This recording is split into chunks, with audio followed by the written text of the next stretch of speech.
सभी वैष्णव को जय श्री कृष्ण। रामनवमी का उत्सव मनाया, उसके बाद में एकादशी आती है। रामनवमी ने जो राम की मर्यादा हम अपने जीवन में लाते हैं और राम जी ने जो हमें संदेशा दिया है कि अगर हर मानव अपने आप में झांक कर, देख कर, बाहर नहीं, अगर अपने आप में स्वदोष का दर्शन करके अपने आप का एनालिसिस, विश्लेषण करके अगर हम चाहें तो नर से नारायण बन सकते हैं। और उसके लिए एकादशी माने कहा गया है कि जनरली एकादशी निर्जला एकादशी और पानी भी नहीं पीना है, लेकिन आज के इस कलयुग में अगर हमसे निर्जला नहीं हो सकती है तो कहते हैं कि फ्रूट लेके खाओ। फ्रूट बहुत सस्ते हैं, वैसे लगते हैं महंगे, लेकिन और चीज़ों से बहुत ही सस्ते हैं, शरीर के लिए बहुत लाभदायक है, हमारी रोग प्रतिकारात्मक शक्ति बढ़ती है और हम निरोगी और तंदुरुस्त बनकर दूसरी जो समस्या है उन समस्याओं को हम आसानी से समाधान पा सकते हैं। लेकिन वो भी नहीं होता है, हम फिर बाद में जो साबूदाना खिचड़ी है, भगर का भात है या और ऐसे बहुत सारी चीज़ें हैं जो खाते हैं। ये नहीं कह रहा हूँ कि नहीं खाना चाहिए, खाइए, लेकिन इतना सा खाइए, इतना नहीं। तभी जाके एकादशी के व्रत के उपवास का महत्व और हमारे जीवन में जागरूकता आएगी। सोचने वाली बात है कि देखिए, खाना खाने के बाद भी नींद आती है और नींद आती है तो हम कुछ नहीं कर पाते। इसीलिए शास्त्रों ने कहा है कि उपवास करो और अपने जो उस दिन हाथ, पैर और दिमाग भगवान के काम में लाना है, दूसरों को मदद करना है, हमारी वृत्ति वैसी बनानी है, सत्संग करना है।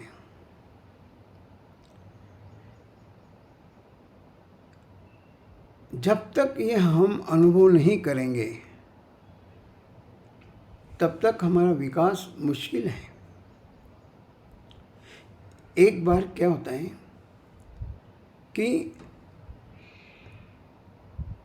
नाव में, जहाज में मैंने एक धनाढ्य सेठ जा रहा था, उसके साथ में एक उसका पालतू कुत्ता भी था, लेकिन समंदर में, जहाज में उसको घबराहट होने लगी और वो भौंकने लगा। इतना भौंकने लगा, इतना ही भौंकने लगा, सब लोग परेशान हो गए। जो सेठ था वो भी परेशान हो गया। लेकिन उसमें एक महात्मा था जो सत्संग जानता था, जो इन सभी मुश्किलों का सामना करना जानता था, क्योंकि आज तक उसको महल में रह के, बंगले में रह के ऐश्वर्य की ज़िंदगी जी रहा था। यहाँ नया लगा, भूखने लगा, तो वो महात्मा ने उसको, उस सेठ की सहमति लेकर उस कुत्ते को समंदर में फेंक दिया। जैसा समंदर में फेंक दिया, घबराहट होने लगी, बहुत आकुल व्याकुल हो गया। उसी वक्त उस महात्मा ने वापस उसे पकड़ के जहाज में ले लिया, नाव में बैठा दिया। लेकिन अब वो भोंकने नहीं लगा। ठीक हमारा भी वैसा है। हमारे जीवन में भी हम जीवन के विषयों के लिए, भोग के लिए भोगते रहे हैं, दौड़ते रहे हैं। लेकिन एक संत महात्मा आता है, वो कहता है कि भैया सत्संग में बैठ जा, आ जा, देखो फिर बाद में पता चला कि कैसा होता है। वहाँ विषयों में अच्छा लगता है या सत्संग में अच्छा लगता है। जैसा सत्संग में अच्छा लगा, उसका स्वभाव बदलने लगा, उसका व्यवहार बदलने लगा, तो सब कुछ उसे नया नया लगने लगा। तो वो अपने जीवन का लक्ष्य समझ गया। इसलिए उसने उसके बाद हमेशा सत्संग करने का सोचा, प्रतिज्ञा किया। कहने मतलब जब तक हमें अपने आप पर समझने की कोशिश नहीं करेंगे और जीवन में लाने की कोशिश नहीं करेंगे कि वहाँ जाने से कितना फ़ायदा, यहाँ रहने का फ़ायदा। एक जगह बहुत अच्छा लिखा था, जो विषयों में फंसे हुए हैं, विषयासक्ति जिनके जीवन में है, उनके लिए एक बहुत अच्छा लिखा हुआ है कि हम लोग पढ़े लिखे होने के बावजूद विषयों में इतने फंस गए हैं कि हम अमृत देकर जहर खरीद ले। हम अमृत देकर जहर खरीद लिए। कहने मतलब आप बैल मार मुझे, हम अपने आप के पैरों पे कुल्हाड़ी मार रहे हैं। हमारे जीवन में जो समस्या आती है ऐसे नहीं आती है। ठीक है, कर्म के हिसाब से आएगी, लेकिन कर्म अच्छे रहेंगे तो वो भी आराम से आएगा। बार बार वही करो, योग जिसने किया निरोगी बन जाता है, बड़ी बड़ी बीमारियां आसानी का। योग माने फिर से भगवान से जुड़ना है। योग माने खाली योग आसन प्राणायाम नहीं है, लेकिन भगवान से जो जुड़ा है, जिसके जीवन में श्रद्धा है, ईश्वर श्रद्धा है, और खुद में अपने आप में आत्मविश्वास है, आत्मश्रद्धा है,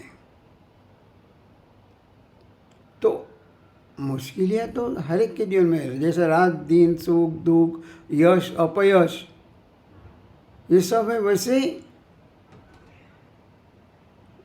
मुश्किलें भी आएगी। जैसे आनंद हमारे जीवन में, प्रसन्नता है, वैसे कभी कभी मुश्किलें आएगी। लेकिन जिसके साथ में भगवान है, उसको मुश्किलें भी आनंद में ले जाने की वो छोड़ता नहीं है। दुख को भी आनंद में परिवर्तित करके ही उसमें शक्ति है, क्षमता है, हर मानव में है। लेकिन हमें सिर्फ वो समझना है, जीवन में लाना है, तभी जाके हमने सही अर्थ में जो रामनवमी है, एकादशी है, वो उत्सव मनाया ऐसा माना जाएगा। तो भगवान हमें शक्ति दे, भक्ति दे। इसी शुभकामना के साथ सभी वैष्णव को कामदा एकादशी की अनेक शुभकामनाएं। जय श्री कृष्ण।